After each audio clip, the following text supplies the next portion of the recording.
"Spread your legs," Mountain Man told the fat girl. Then he did something that changed her life forever. "Spread your legs, girl, now."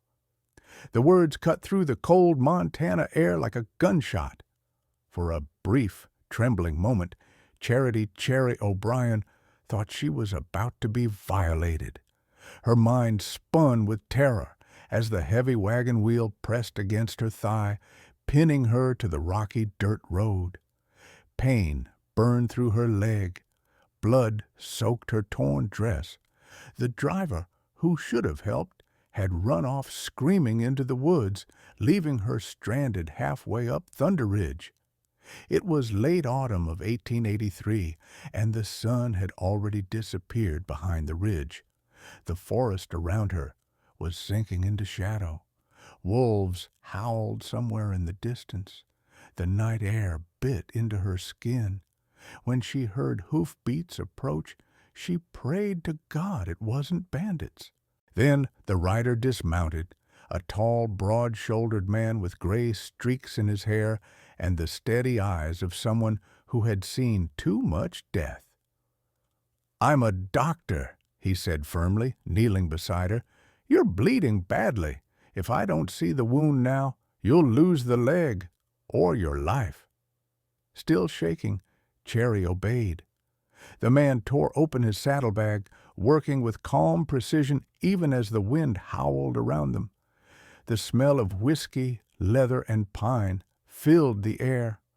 "Hold still," he murmured, voice deep as the mountains themselves. "I need you to trust me." That night, on a lonely mountain road where no one should have survived, a disgraced young woman and a haunted mountain doctor crossed paths, and nothing in either of their lives would ever be the same again. Where are you listening from tonight? Because this story, one of pain, mercy, and unexpected love, starts right here on Thunder Ridge. Cherry O'Brien had never been anyone's first choice. In every town she passed through, people whispered the same cruel words: too big, too loud, too much.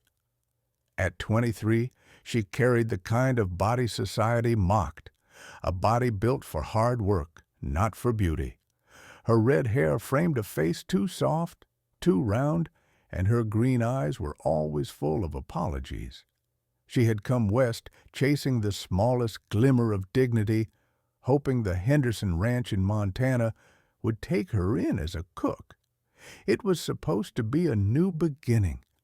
Instead, she lay trapped under an overturned wagon in the freezing dusk, praying to survive. Her left leg throbbed in agony, and her breath came out in sharp, white clouds.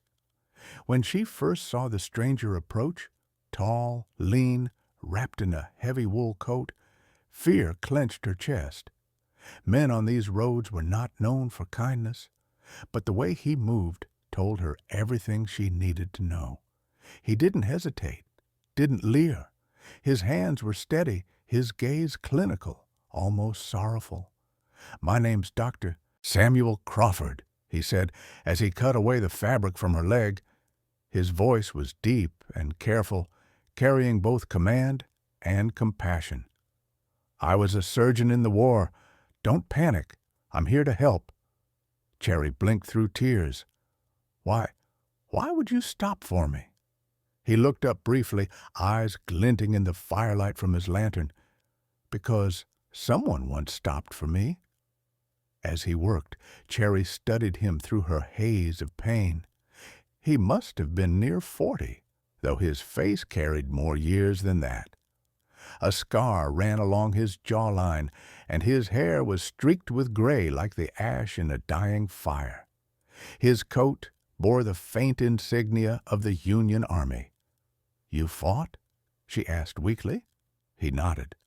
"And lost more than I ever care to remember." When he finally freed her leg, the bone was badly fractured, blood pooling in the dirt. Cherry cried out as he splinted it with precision born from years of battlefield surgeries. He never once looked away in disgust. though the wound was gruesome. "Done," he said softly. "You're safe, for now." The words hit her harder than the cold. No one had ever called her safe before. As he bandaged her leg and secured her to his horse, Cherry fought back tears. Her body ached, but her heart trembled more from disbelief than pain. He mounted behind her, holding her steady as the horse began its slow climb through the pine forest. The world around them was pitch black, except for the lantern's trembling light. Snowflakes drifted down like whispers of mercy. "Why live up here?" she asked quietly, trying to ignore the pain. Dr. Crawford's answer came after a long silence. "Because the mountains don't judge." Cherry turned her head slightly. "And the people?" A faint, almost bitter smile crossed his face. "There are no people." The wind howled through the trees as they rode on. Behind them, the broken wagon and her old life disappeared into the shadows.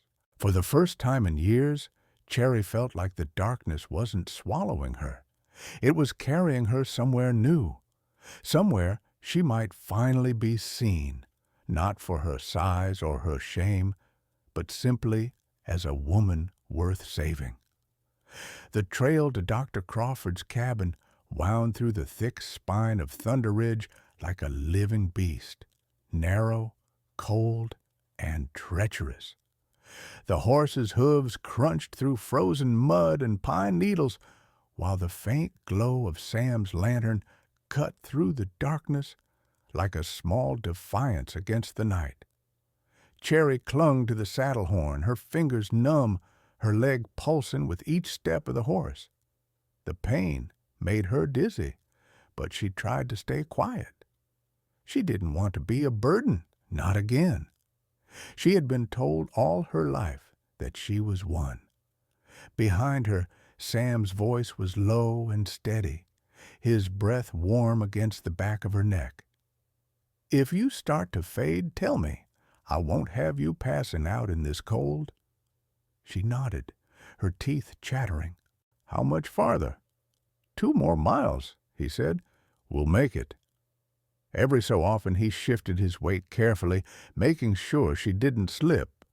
His gloved hands, large and steady, rested just close enough to catch her if she fell, but never crossed a line. The forest around him was a symphony of sounds, the sighing of pines, the creak of old branches, the distant hoot of an owl. Occasionally Sam spoke, to keep her awake, or maybe to keep himself from drifting into memories. "Where were you headed?" he asked. "Henderson Ranch," she whispered. "They said they needed a cook. It's all I'm good for, really." He frowned, though she couldn't see it. "Cooking feeds people. That's not nothing." Cherry let out a trembling laugh.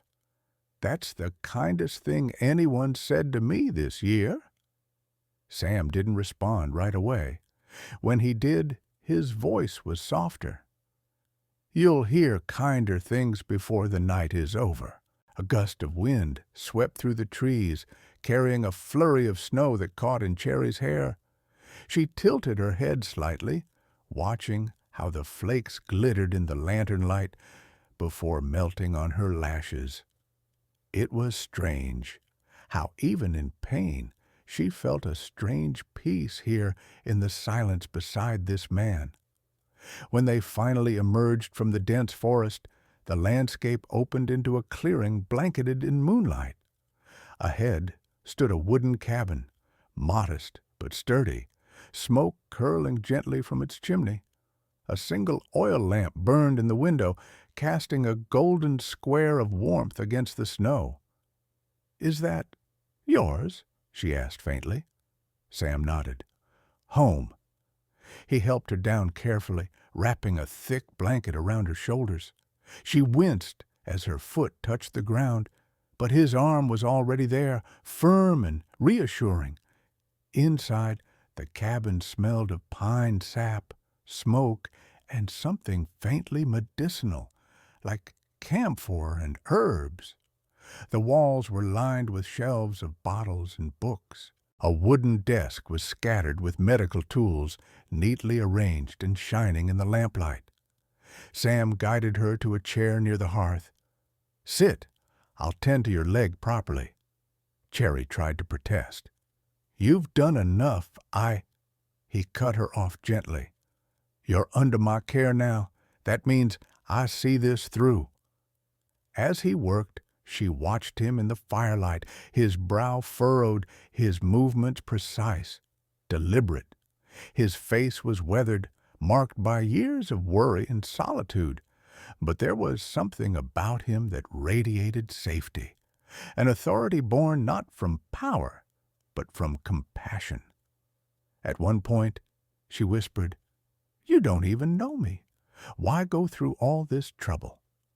He paused, looking up from her bandaged leg. The flicker of the fire danced in his blue-gray eyes. "Because no one deserves to die alone on a mountain road," he said simply. "Not on my watch." The words hit her harder than the whiskey he poured to clean the wound. When the pain grew too much, she bit her lip and gripped the edge of the chair. He noticed, paused his work, and poured a small cup of tea from the kettle. "Willow bark," he said. "It'll dull the pain." Cherry took the cup with trembling hands. The warmth spread through her chest, melting some of the fear away. Outside, the wind howled and the snow thickened, but inside that small cabin there was only the crackle of firewood and the quiet rhythm of a man saving a stranger's life. For the first time since the accident, Cherry felt safe, not because she was rescued, but because she was finally seen, not as a burden, not as a body to mock, but as a soul worth saving. The first night passed in a blur of pain and exhaustion. When Cherry woke, it was to the soft hiss of the fire and the faint smell of coffee drifting through the room. Her leg was wrapped neatly in clean bandages and a quilt. Thick, handmade, and patched from different shades of flannel, covered her from shoulders to feet. For a long moment, she didn't move. She just listened. The crackling logs, the steady drip of melting snow from the roof, the sound of someone moving carefully across the wooden floorboards. Then came the deep, even voice, "You're awake."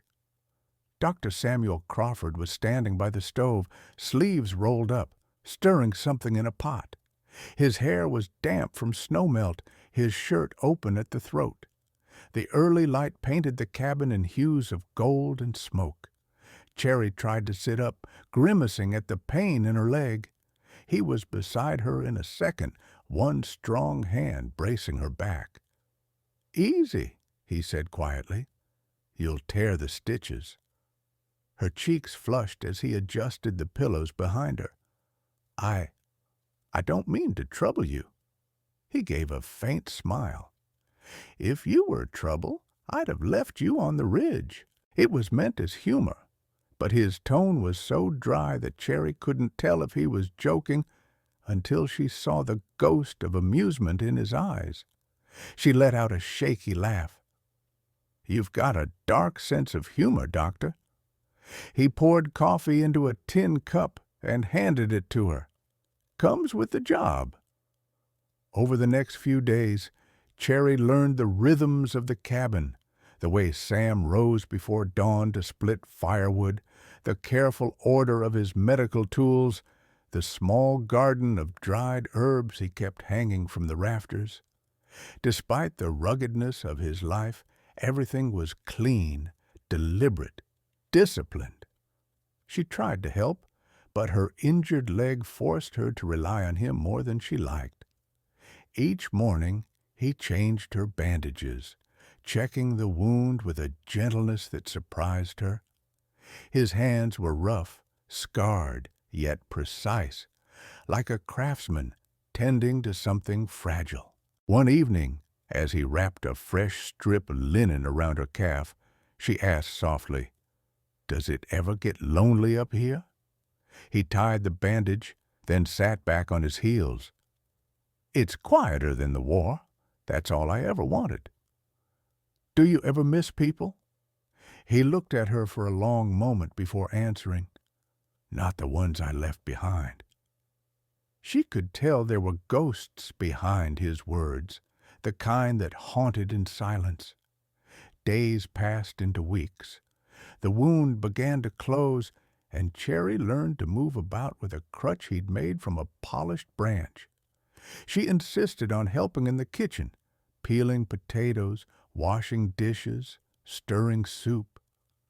"You'll undo my work," he warned the first time she stood at the counter.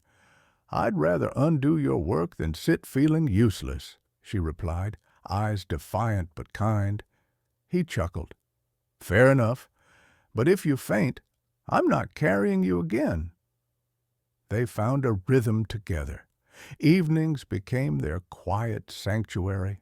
He would sit by the fire reading from a weathered medical journal while she mended torn sleeves or listened to the wind outside. Sometimes he read aloud, his voice steady, low, soothing, like a lullaby. Cherry loved those moments most. The firelight softened the lines of his face, and the loneliness that clung to him seemed to fade. She wondered if he knew how much peace his voice brought her. One night, as snow fell thick outside, Sam placed another log on the fire and said, almost to himself, "You remind me what gentleness sounds like." Cherry froze, needle poised above the cloth. "Gentleness?"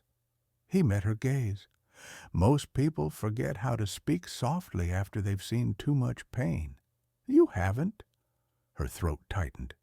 "Maybe because pain's all I've ever known.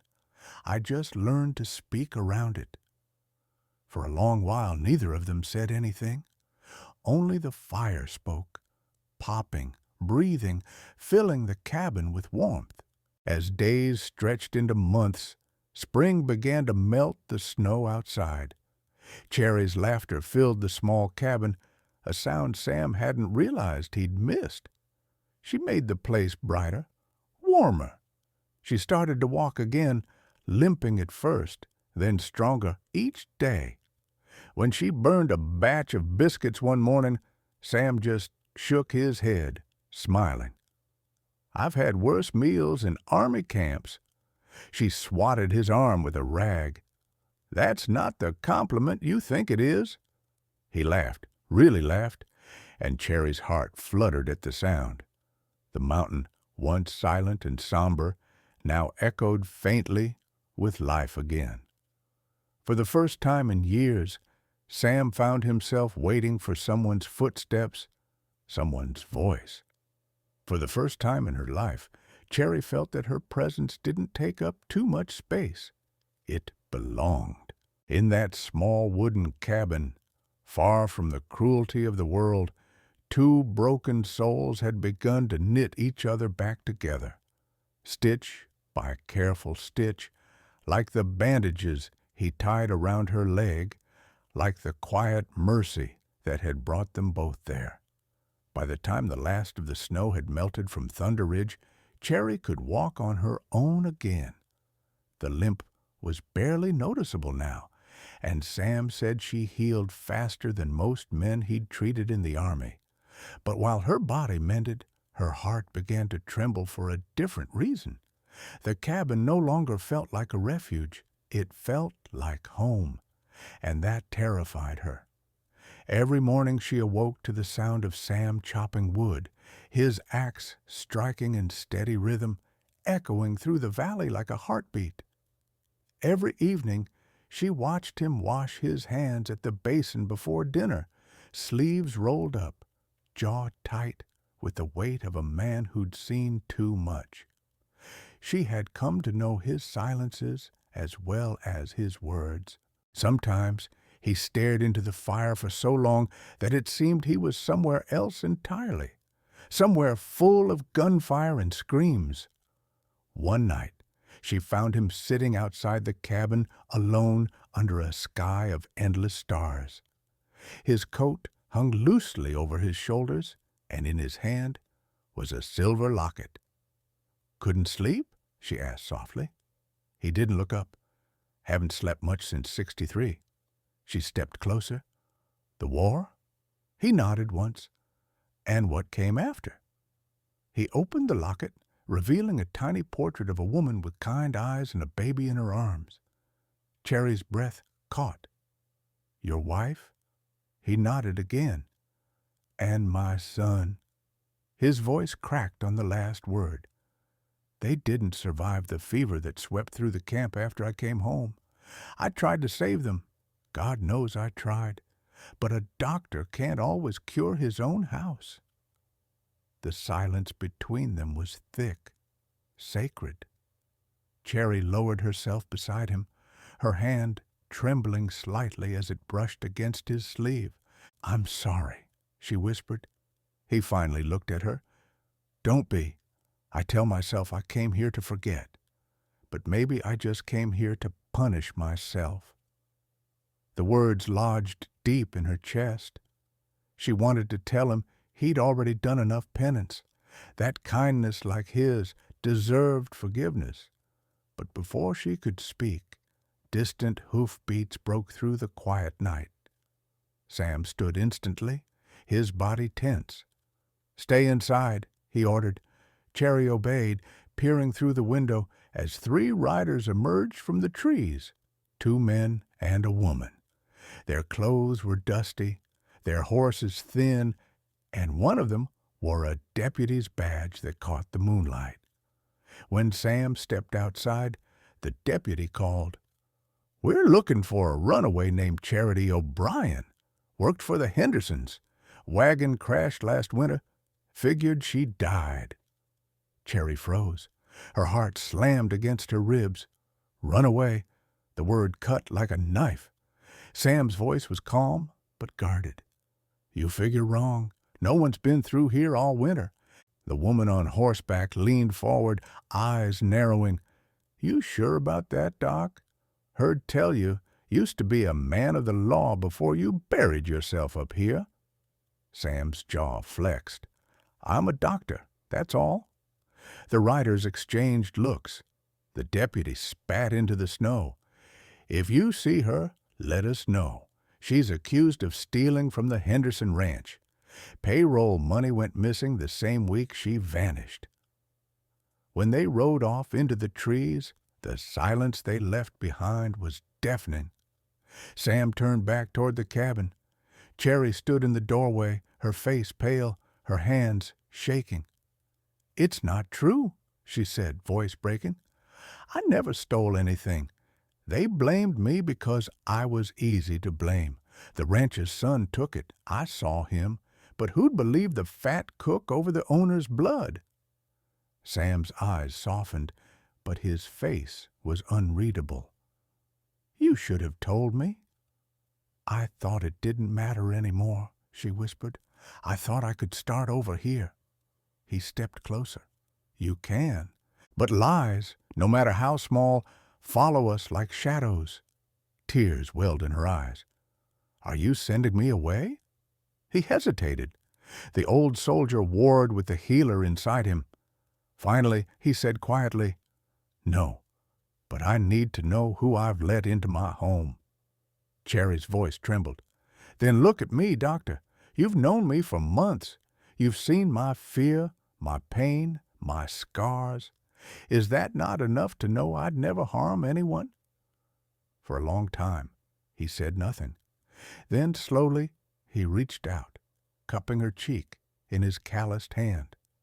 "It's enough," he said. "But if they come back, we'll be ready." Outside, the wind carried the faint echo of hooves fading into the valley. Inside, Cherry stood trembling in the golden light of the fire, caught between the man who saved her life and the past that refused to die. 2 nights later, the riders returned, this time with lanterns, rifles, and anger sharp enough to cut through the mountain air. Cherry had been sleeping lightly, haunted by the threat of being dragged back to the life she'd escaped. The knock at the door was more like a blow. Sam was already awake, shotgun in hand, eyes steady. "Stay behind me," he said quietly. When he opened the door, the deputy stood there with a smirk. "Evening, Doctor. You lied to an officer of the law. That girl's here. We tracked her prints." Sam's voice was low and deliberate.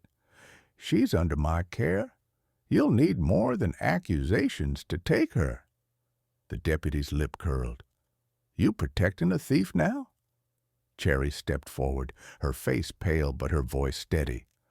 "I didn't steal from anyone. The Henderson boy did. He hid the money in the smokehouse before running off to Helena. I saw it with my own eyes." The woman rider sneered. "And we're just supposed to take the word of some—" Sam's tone cut her off, sharp as a blade. "You're supposed to take the word of a doctor and a man who's seen more truth in blood than you ever will in gossip." The deputy's hand twitched near his pistol. "You talk big for someone hiding behind a liar." Sam moved then, not fast, but with the certainty of a man who'd been in gunfights before.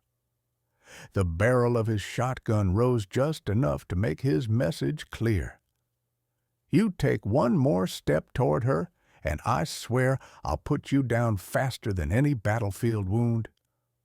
The standoff hung heavy in the cold air. Cherry's heart hammered. Her mind screamed to run, but her feet held firm.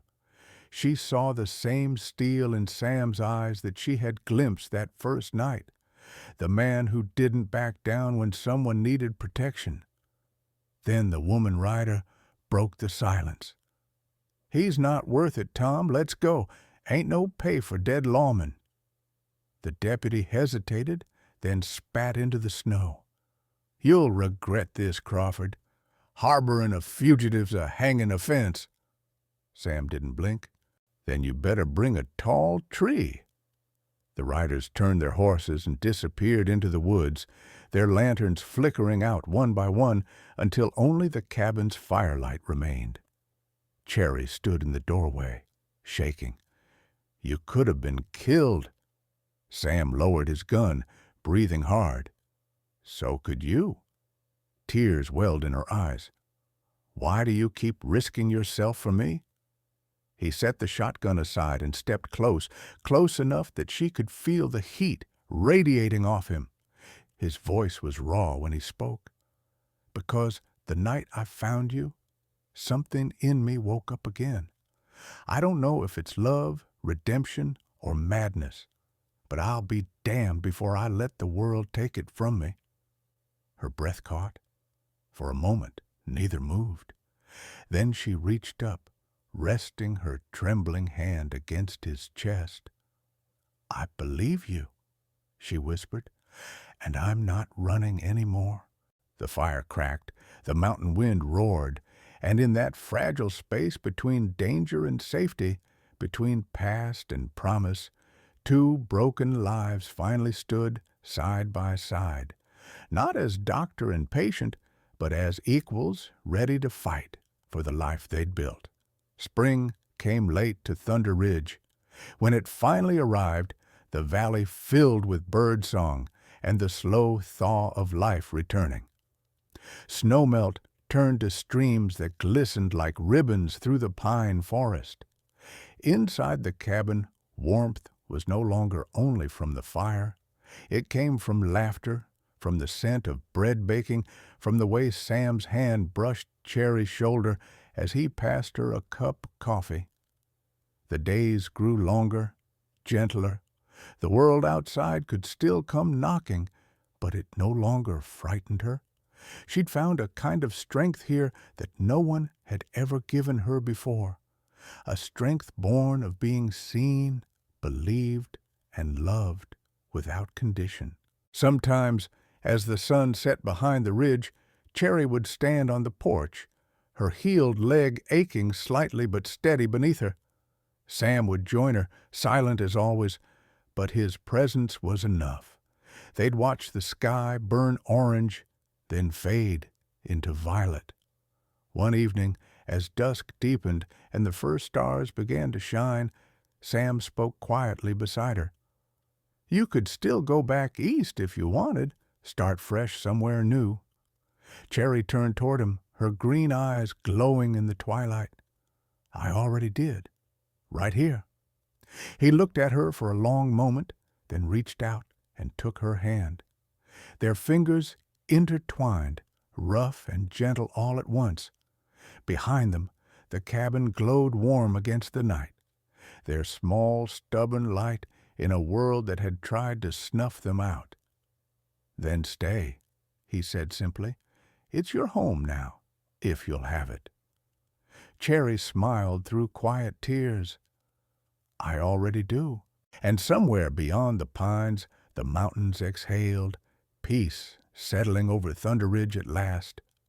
Stories like this remind us that kindness can bloom in the most unlikely places, even on a frozen mountain road where pain meets mercy. Cherry and Sam's story isn't just about survival. It's about seeing the humanity in someone the world refused to look at. Every time I read your comments, I'm reminded that love, in all its quiet forms, still matters. Where in the world are you listening from tonight? If you still believe in second chances, don't scroll away. The next story might just be yours.